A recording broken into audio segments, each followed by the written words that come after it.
Matrix multiplication के बारे में चर्चा कर ली थी। आज हम प्रॉपर्टी ऑफ मैट्रिक्स मल्टीप्लिकेशन के बारे में चर्चा कर रहे हैं।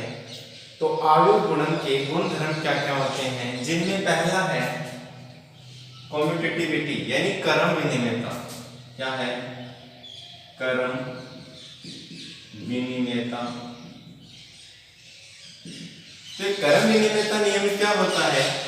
सामान्यतः क्या होता है कि कोई भी दो आव्यूह अपने पास में a और b हैं, तो होता क्या है कि अगर a का b के साथ गुणन क्या होता है? पॉसिबल होता है।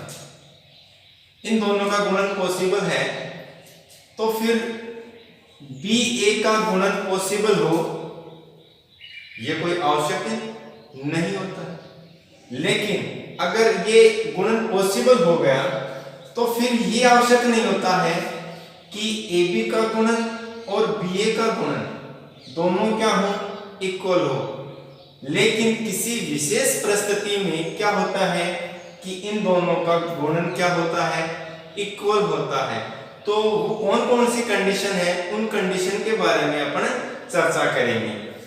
तो इनमें पहला जो है, पहले की बात कर रहा हूं कि अगर कोई आव्यूह A आपके पास में है AI से, और वो है m/n क्रम का, और आव्यूह B है अपने पास में BI से, और वो है p/q क्रम का।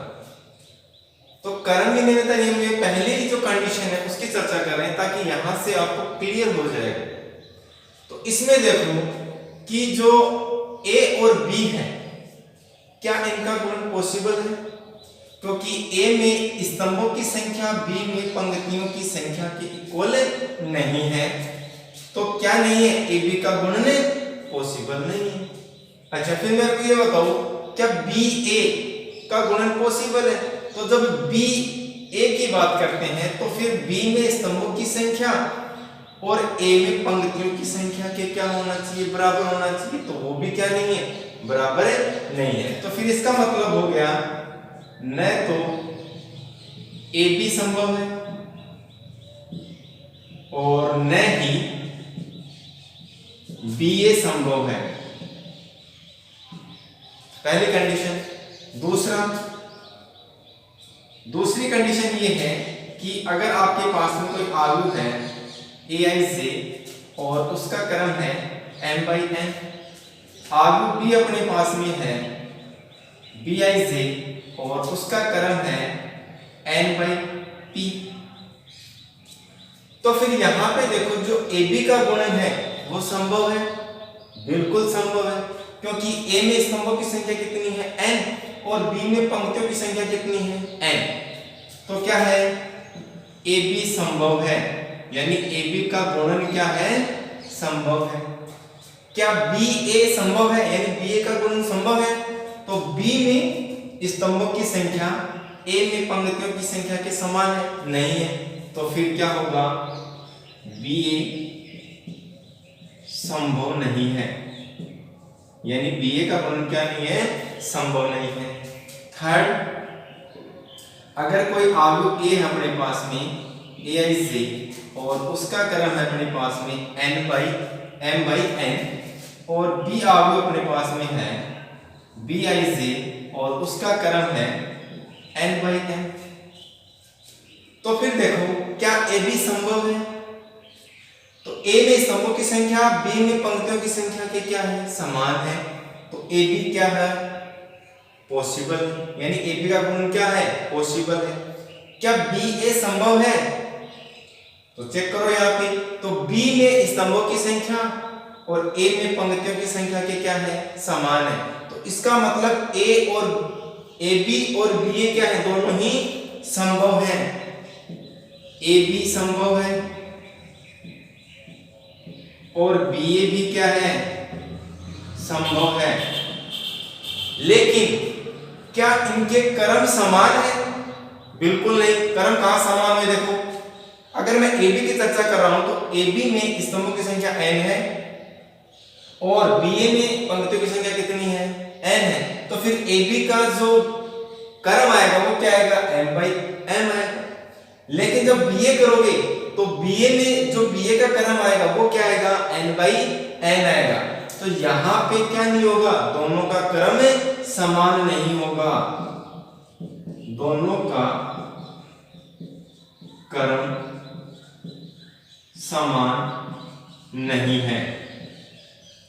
चौथी कंडीशन देखो, चौथी कंडीशन क्या है, अगर कोई अवयव A आपके पास में है aij और उसका क्रम है आपके पास में m/n, और अवयव B जो आपके पास में है वो है bij और उसका क्रम भी क्या है m/n। तो यहां पे देखो AB संभव है और BA भी क्या है, संभव है, और उनका क्या है, क्रम भी समान है। लेकिन फिर भी ये नहीं कह सकते कि दोनों जो अवयवों का गुणनफल है वो इक्वल होगा। यहां पे देखो AB भी संभव है, AB संभव है, BA संभव है, साथ में क्रम दोनों का समान है। क्रम क्या है, समान है। तो फिर भी अपन ये क्या नहीं कह सकते कि दोनों के दोनों यानी AB बराबर क्या हो सकता है, BA हो सकता है। एग्जाम्पल देखो एक आप, कि अगर कोई अवयव A आपके पास में है, एग्जाम्पल की बात कर रहा हूं मैं, अवयव A आपके पास में है और अवयव A है 1 0 1 0, 2/2 क्रम का है। अवयव B आपके पास में है और वो है 1 0 0 1, तो फिर इन AB का गुणनफल और इसका क्रम कितना है, 2/2 क्रम का है। तो फिर जो AB होगा उसका गुणनफल क्या होगा, क्योंकि यहां पे देखो AB में स्तंभों की संख्या 2 और BE में पंक्तियों की संख्या 2, तो इनका गुणन पॉसिबल हो गया। तो जो नया अवयव बच गया उसका जो क्रम होगा वो क्या होगा, जो शेष क्रम आपके पास में बचा है वही तो क्रम होगा। तो फिर इनका गुणनफल मैंने बात की थी कल कि A में जो पंक्ति होती है पहली पंक्ति और B का पहला स्तंभ, और फिर यहां से आपको क्या मिलेगा, अवयव AB का प्रथम अवयव मिलेगा। दूसरे अवयव के लिए क्या करेंगे, अवयव A की प्रथम पंक्ति और अवयव B का द्वितीय स्तंभ के अवयव। दूसरी बात, इनके संगत अवयवों को गुणा करना अपने को। तो यहां पे देखो 1 गुणा 1 1 प्लस 0 × 0 0, पहला अवयव आ गया अपने पास में। दूसरे अवयव के लिए इसकी पंक्ति इसका दूसरा स्तंभ, तो 1 × 0 0 प्लस 0 × 1 0। अगला, अब इसकी दूसरी पंक्ति इसका प्रथम स्तंभ, तो 1 × 1 1 प्लस 0 × 0 0, इसका दूसरा अवयव आ गया, यानी दूसरी पंक्ति और पहले स्तंभ का अवयव आ गया। दूसरी पंक्ति दूसरा स्तंभ, तो 1 × 0 0 प्लस 0 × 1 0, तो ये भी किस क्रम का होगा, 2/2 क्रम का होगा। और ये जो अवयव बनेगा वो क्या हो जाएगा, 1 0 1 0, 2/2 क्रम का। तो फिर ये तो आ गया अपने पास में AB। BA की बात करेंगे, BA, तो BA का जो गुणा करना है तो फिर अवयव B को पहले लिखूं, तो अवयव B क्या था, 1 0 0 1 1 0 0 1। अवयव A क्या था, अवयव A था अपने पास में 1 1 0 0 1 1 0 0, इसका क्रम था 2/2 और इसका क्रम भी क्या था, 2/2 क्रम का था। तो जो अवयव BA का गुणनफल अपने पास में आएगा, यानी यहाँ पे B में स्तंभों की संख्या और A में पंक्तियों की संख्या के समान है, तो जो नया आयु का जो क्रम होगा वो क्या होगा, जो शेष क्रम बच गया वही तो क्रम होगा 2/2।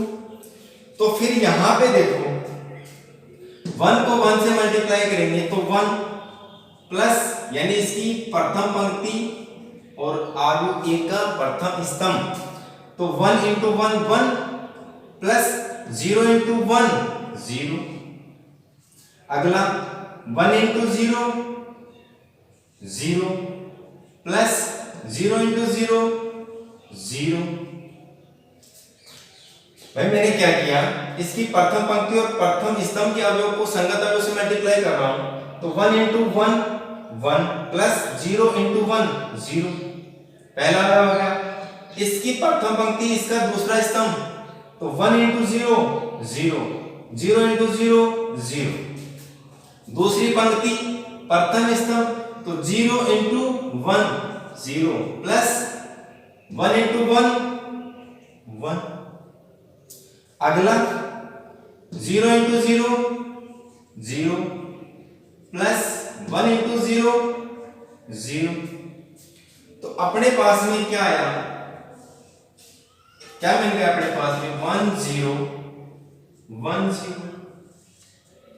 तो इस स्थिति में देखो AB का गुणन और BA का गुणन क्या आ रहा है, दोनों इक्वल आ रहा है, लेकिन ये हर बार पॉसिबल नहीं होता। यहां पे तो अपन क्या कर सकते हैं, ये चौथी वाली कंडीशन हो गई कि अगर A में जो क्रम है और B में जो क्रम है वो समान है तो A भी संभव होगा और BA भी संभव होगा, तो यहाँ पे क्रम समान हो गया। लेकिन यहाँ पे AB बराबर क्या हो गया, BA भी हो गया।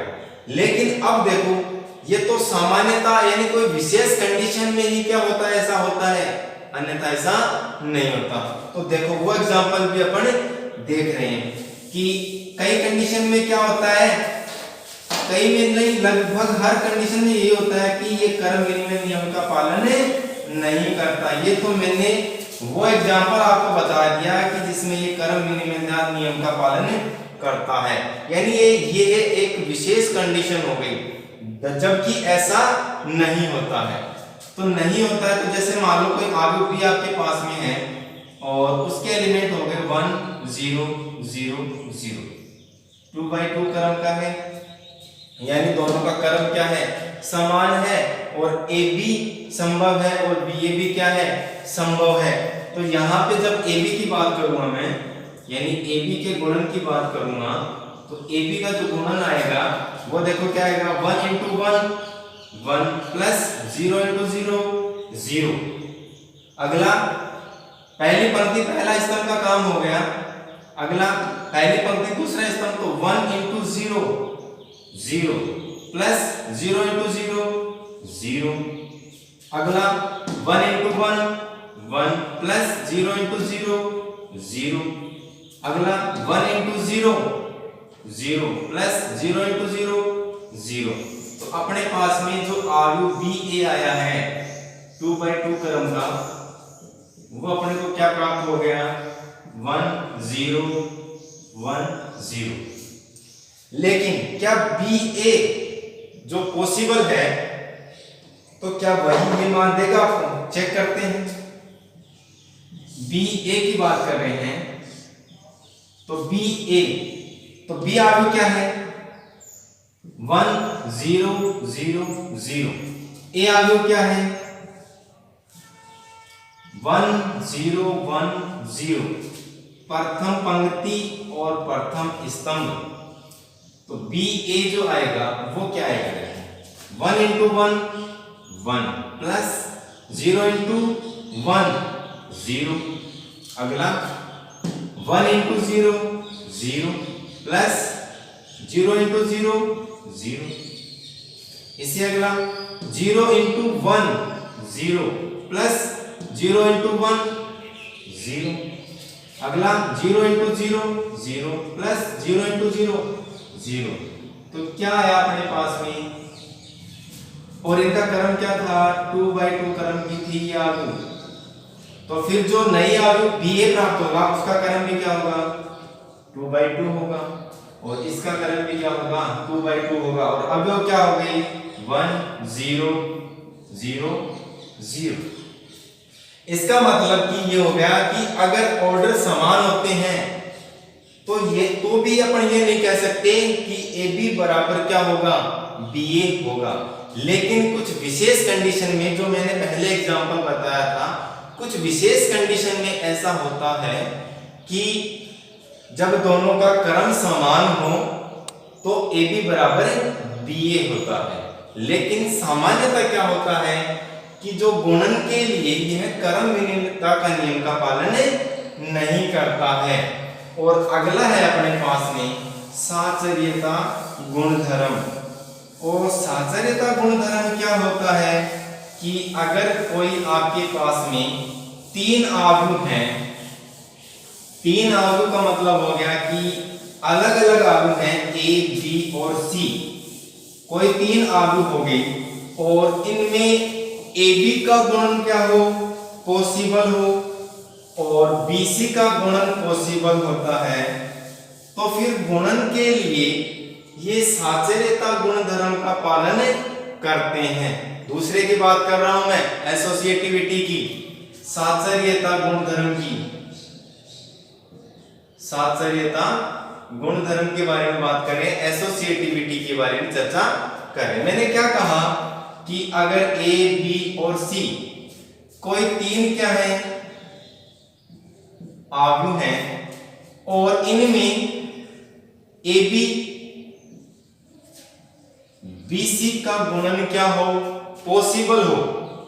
कंडीशन लगा दी मैंने कि कोई 3 आव्यूह हैं जिनमें AB और BC का क्या हो गुणन अनुकूलनीय हो यानी पॉसिबल हो, तो फिर ये क्या होगा गुणन के लिए साचर्यता गुणधर्म का पालन करता है। यानी पहले ABC का जो गुणा उसके साथ C आव्यूह का जो गुणा होगा वो किसके इक्वल होगा BC का गुणा और आव्यूह A के गुणनफल के इक्वल होता है। यानी कि गुणन के लिए यह साचर्यता गुणधर्म का पालन करता है। किसका पालन करता है साचर्यता नियम का पालन करता है। और तीसरा है अपने पास में, ये तो सेकंड हो गया साचर्यता, तीसरा है तत्समकता। तत्समकता यानी आइडेंटिटी के बारे में चर्चा कर रहे हैं अपन। तो तत्समकता क्या होता है कि कोई भी जो इकाई आव्यूह होती है अपने पास में, कोई भी इकाई आव्यूह, तो इकाई आव्यूह आपको पता है कि अगर मैं 2/2 क्रम की इकाई आव्यूह की बात कर रहा हूं तो 1 0 0 1। अगर मैं ये तो 2/2 क्रम का इकाई आव्यूह हो गया, और अगर मैं 3/3 क्रम की इकाई आव्यूह की चर्चा करूं तो ये जाएगा 1 0 0 0 1 0 0 0 1। तो मैंने क्या कहा कि कोई भी इकाई जो आव्यूह होता है वही क्या होता है गुणन के लिए तत्समक आव्यूह कहलाता है। इसका मतलब ये हो गया कि अगर कोई आव्यूह A आपके पास में है और वह m/n क्रम का हो, क्या हो कोई आव्यूह A आपके पास में है और वह किस क्रम का है m/n क्रम का है, तो क्या होगा कि जो Im होगा, मैंने क्या कहा था तत्समकता यानी आइडेंटिटी, और इसे I से डिनोट करते हैं इकाई आव्यूह को, वो किस क्रम की है m क्रम की है, उसको अगर आव्यूह A से मल्टीप्लाई कर दिया जाता है तो वह आपको आव्यूह A ही देगा। या फिर ऐसे कह दूं कि अगर आव्यूह A को मैं In यानी n क्रम का कोई आइडेंटिटी मैट्रिक्स हो यानी इकाई आव्यूह हो, तो इन दोनों का जब गुणा किया जाता है तो वो आपको क्या देता है आव्यूह A देता है। इसका मतलब ये हो गया कि जो Im होता है वो क्या होता है m क्रम का इकाई आव्यूह होता है, इकाई आव्यूह है, और In जो है वो क्या है n क्रम का इकाई आव्यूह है। तो जो इकाई आव्यूह होता है वह गुणन के लिए क्या होता है, तत्समक आव्यूह कहलाता है। एक चीज और देखो इसमें, अगर कोई वर्ग आव्यूह है, वर्ग आव्यूह है, कोई भी वर्ग आव्यूह हो सकता है, 2/2 क्रम का हो, 3/3 क्रम का हो। जैसे मान लो कोई वर्ग आव्यूह अपने पास में है 2, 3, 4, 5, ये 2/2 क्रम का क्या है, वर्ग आव्यूह है। तो अगर कोई भी वर्ग आव्यूह है तो इसका जो तत्समक आव्यूह होगा वह क्या होगा, इसी क्रम का इकाई आव्यूह होता है। इसी क्रम का इकाई आव्यूह यानी वो भी क्या होगा, 1 0 0 1, यानी कि 2/2 क्रम का होगा। यानी किसी भी वर्ग आव्यूह का जो इकाई आव्यूह होता है, तत्समक आव्यूह होता है, वह क्या होता है, उसी क्रम का इकाई आव्यूह होता है। जब इन दोनों का मल्टीप्लिकेशन आप करोगे तो आपको क्या मिलेगा, आव्यूह ए प्राप्त होता है। इसका मतलब ये हो गया कि ai इज इक्वल टू आपको क्या देगा, आव्यूह ए देगा, या फिर i को a के साथ यानी इकाई आव्यूह को a से मल्टीप्लाई करोगे तो भी वो क्या देगा, आपको मूल आव्यूह a ही देता है। तो गुणन के लिए क्या होता है, जो इकाई आव्यूह होता है वही तत्समक आव्यूह कहलाता है। इनका जब आप गुणा करके चेक करोगे, चलो मैं दिखाता हूं यहाँ पे आपको। जैसे 2 × 1, क्योंकि इसकी प्रथम पंक्ति प्रथम स्तंभ के बारे में अपन चर्चा कर रहे हैं, तो यहाँ पे 2 को किससे मल्टीप्लाई करोगे, 1 से, तो कितना आएगा 2, प्लस 3 को किससे मल्टीप्लाई, 0 से, तो क्या आएगा 0। फिर 2 को किससे मल्टीप्लाई करोगे, 0 से, तो कितना आएगा 0, और 3 को 1 से मल्टीप्लाई करोगे तो कितना आएगा 3, ये प्लस का 3। अगला 4 × 1 कितना हो गया, 4 हो गया, प्लस 5 × 0 कितना हो गया 0, 4 × 0 कितना हो गया 0, प्लस 5 × 1 कितना हो गया 5 हो गया। और ये अपने पास में देखो क्या मिल रहा है अपने को, ये मिल गया 2, 3, 4, 5, यानी आव्यूह आपको a प्राप्त हो गया। ऐसे ही चाहे आप इकाई आव्यूह को किससे मल्टीप्लाई कर सकते हो, आव्यूह a से मल्टीप्लाई करोगे तो भी वो आपको क्या देगा, मूल आव्यूह a ही देता है। इसका मतलब कि ये क्या होता है, तत्समकता नियम का पालन करता है। और चौथा है अपने पास में बंटनता यानी डिस्ट्रीब्यूटिव लॉ। तो बंटनता क्या होती है कि अगर अपने पास में कोई 3 आव्यूह हैं a, b और c, तो अगर वो योग और गुणन के लिए क्या हो, अनुकूलनीय हो, तो आव्यूह जो गुणन होता है वह बंटनता गुणधर्म का पालन करता है। किसका, बंटनता गुणधर्म का पालन करता है। अपने पास में क्या है, कोई आव्यूह a, b और c, 3 आव्यूह हैं। अगर ये योग और गुणन के लिए क्या हो, अनुकूलनीय हो, यानी इनका योग और गुणा क्या हो, पॉसिबल हो, इनका क्रम कुछ इस हिसाब का है कि ये योग भी हो जाए इनका और गुणा भी पॉसिबल होता हो, तो फिर ये बंटनता यानी डिस्ट्रीब्यूटिव लॉ का पालन करते हैं। कैसे, जिसमें पहला है, अगर आव्यूह a अपने पास में है और b + c यानी योग के लिए वो क्या है, अनुकूलनीय, और गुणन के लिए क्या है, अनुकूलनीय है, तो फिर ये जो मान देगा वो आपको क्या देगा, ab + ac देगा। इसका मतलब ये हो गया कि अगर आपके पास में 3 आव्यूह हैं तो b और c को क्या करोगे, आप ऐड करोगे और उसका गुणन किसके साथ में, आव्यूह ab a के साथ में अगर गुणा करोगे तो जो LHS का मान आएगा वही मान RHS में कैसे प्राप्त होगा कि a और b इन दोनों का गुणा और फिर a और c का जो गुणा करके आप ऐड करोगे तो वही मान क्या आएगा, इससे LHS के मान के बराबर आता है। तो ये तो पहला क्या हो गया, आपका गुणधर्म हो गया इसमें बंटनता में। दूसरा क्या होता है अपने पास में, दूसरा होता है कि अगर मैं a प्लस बी करूं और उसको c से मल्टीप्लाई करूं तो फिर वो आपको क्या देगा, AC देगा, AC प्लस BC देगा। इसका मतलब कि A और B अगर योग के लिए अनुकूलनीय है तो उनका योग हो गया, और गुणन के लिए अनुकूलनीय है तो फिर A और B का जो योग करने के बाद में C आयु से मल्टीप्लाई करोगे तो जो मान आएगा वो किसके इक्वल आएगा, A और C का गुणा करोगे, A और C का गुणा और B और C का गुणा करोगे तो ये दोनों मान क्या होंगे, इक्वल होते हैं। Thank you, have a nice day. Next lecture में अपन ने जो पढ़ा था अदिश गुणन आव्यूह, उसके गुणधर्म के बारे में चर्चा करेंगे।